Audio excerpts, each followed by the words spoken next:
the disc jacked up as high as we can because we didn't get to plow this year because it rained all winter. So that's putting all the weight on running the disc. So how you do that is to tighten your top link as tight as it'll get.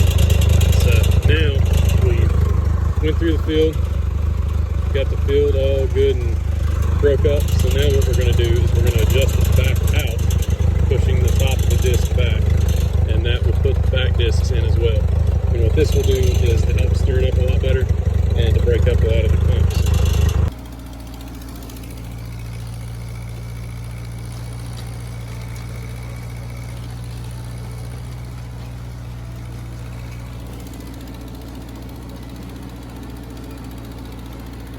Right, we went over, double disked it, which is where you take a cut and then you move your tractor over half of a cut.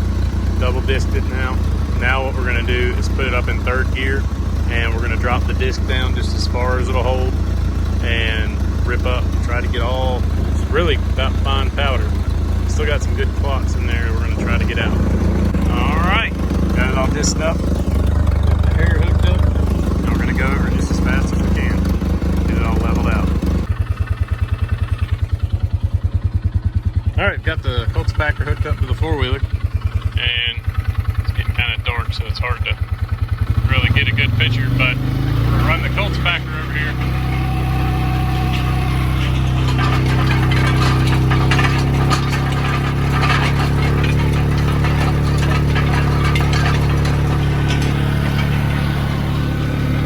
Don't forget to subscribe. That's right.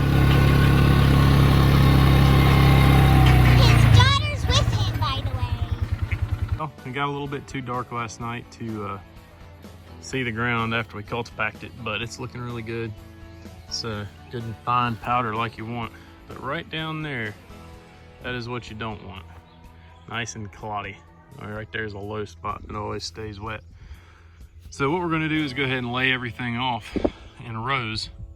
And what I like to do for my tomatoes and squash and watermelons is make a ridge with ridgers, which mounds the dirt up on both sides and gives you a nice ridge, makes it a little bit easier to hoe. So what we're gonna do, I don't have a fertilizer distributor on my cultivator, so what we're gonna do is run the planter over it with the fertilizer, no seed, just fertilizer. So we will go ahead and lay it off and put fertilizer right down the middle of our row, right in the middle of the hill, and we'll come back with the ridgers and make the ridges. So we're going to do 2 rows with no seed for the ridges, and then we're going to do a row. We're going to put green bean seed in the planter and plant a row of green beans. So here we go. So we made our first pass and we've got fertilizer right down the center of the row. So what we're going to do now is we're going to keep this tire right in that track from the cultivator because it's got tines on both sides that cut out your tire tracks. So we're going to keep it right in there, and we're going to make another row, fertilize right down the middle for our ridges.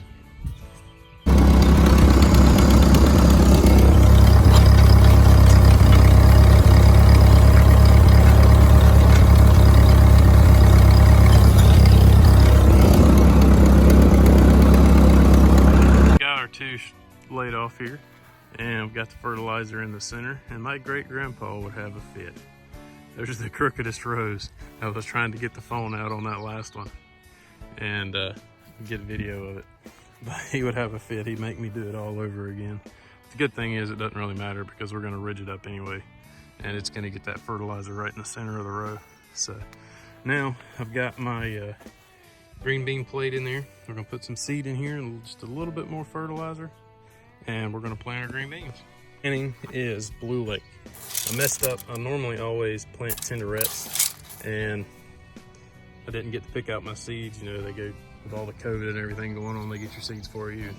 I misspoke, told the guy the wrong thing, but we're gonna plant them. They're pretty good.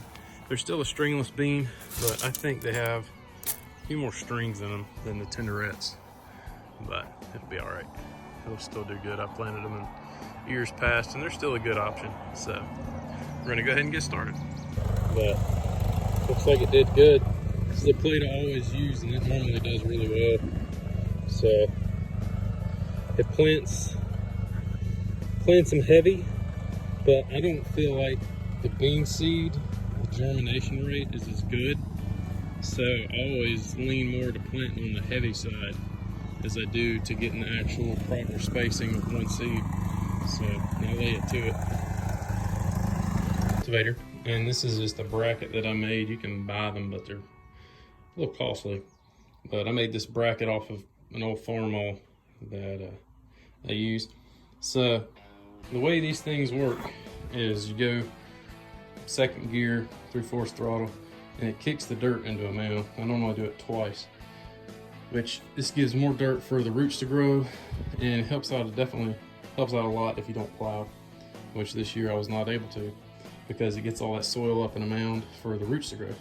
The only issue with this is your inside cultivators right here on your cultivator. When you go to cultivate it, you got to kick them out, take them off, because it'll mess your ridge up.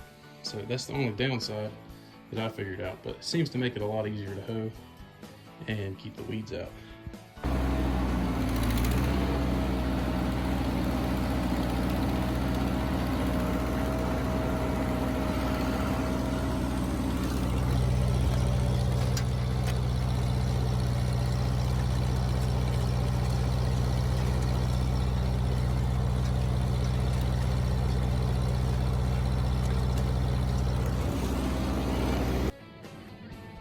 Well, I had the prettiest rows you've ever seen.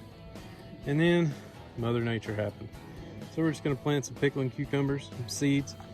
And all we gotta do, make us a little hole and drop about 2 or 3 seeds in. Cover them up with about 3/4, ½ inch of dirt. Good to go. It has rained like crazy. It's washed half my garden away. But my plants are getting a little too big. These are squash here. So we're gonna go ahead and start setting these out. And you can just dig a little hole and put these in, but what I like to use, it's kind of hard to find. This is an old tobacco planter, what they used to set tobacco's sets with. And it works really good.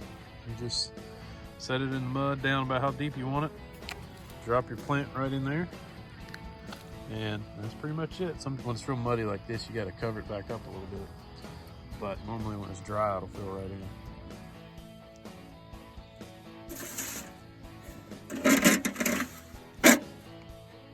All there is to it. The whole row of tomatoes planted now. So our green beans. Don't forget to give thumbs up. Yeah, thumbs up. And our green beans are coming up good. It's been about a week as it rained all week this week, but they're doing good. And if you don't have a planter, all you got to do is take your hoe. As you can see, went down through here and made some holes. And I've got some cantaloupe sets, look pretty weak. But that's all they had at the local farmer garden. So all you have to do is dig your little hole, like so. Set your plant in there, and all you got to do is just fill it in with some dirt. So you want to make sure your dirt's good and loose. And the other option, if you don't put fertilizer in the row, which I'll probably come back with more fertilizer, and just kind of lightly dress it. Your plants out. You want to make sure you water them at the same time, because if the ground is kind of dry like it is right now, it'll suck the life out of them pretty much, suck all the moisture out of the roots. And a lot of times before I plant them, I'll water them just a little bit, and that way the root balls already have some moisture in there, and that'll help them as well. And the grass has come up about 10 times as good as anything else. The green beans, so about 2 weeks I kind of been procrastinating with the video, and it's rained so much I haven't been able to do everything I wanted. But the tomatoes are looking good. Green beans, about half of them came up. You can see the grass just went crazy, and got a couple of rows of corn over here, and the grass did the same thing. So it's finally dried up enough to get in here with a cultivator, and time to cultivate them and fertilize them again. Seeds that we planted it's been right out a week, and they're starting to come up, and it's really important. It hasn't rained much today. It had a little spout of a shower, but that was about it. But it's really important to keep these watered when they first start coming up, because they're not as hardy and they'll die out pretty quick. So you want to make sure you get them watered, keep them good and moist. The plants, same thing, but once these get up a little bit, and after about 2 weeks, your plants will develop a hardiness to the drought. You still want to keep them, you know, watered about every other day or so, but nowhere near as much. So, well, that's pretty much it for gardening. That's how you get everything started out, and now it's just a waiting game. And we've got to just keep everything hoed, get the grass out. And on the squash, we're gonna have to spray them with some fungicide and go ahead and start with some 7 dust, because they're already, just set them out a week ago, and they're already, the bugs are getting in them and they're starting to turn a little yellow. So a little fertilizer and some 7 dust and some fungicide, and they'll be good to go. So I hope you like this video. It's been a crazy year. The weather has been so off. It's either rained like crazy, or it's been sunny, or it's been cold. Not good gardening weather. But appreciate everybody watching. Hope you like this video. Hope it helps somebody out. And if you haven't subscribed, please do. And if you already have, thank you so much.